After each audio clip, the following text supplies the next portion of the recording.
ঔষধ কোনগুলো রানিং আছে মা? আপনি মুখে বলেন ঔষধ কোন কোনগুলো রানিং আছে? ডায়াবেটিসের ওষুধ রানিং, প্রেশারের ওষুধ রানিং, আর ইনসুলিনও নেয়।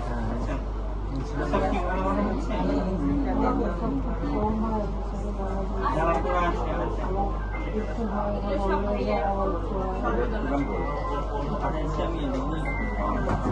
সবচেয়ে বেশি হয়েছিল কি আছে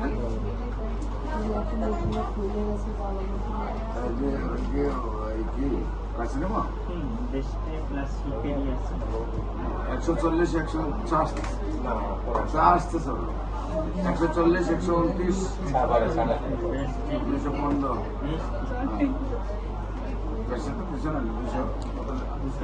200 तो 140 129 মধ্যে গেল তারপরে 270 একটা করে থাকছে 122 160 165 ঘুম কেমন হয় ঘুম 19 খাবার বেশি কেমন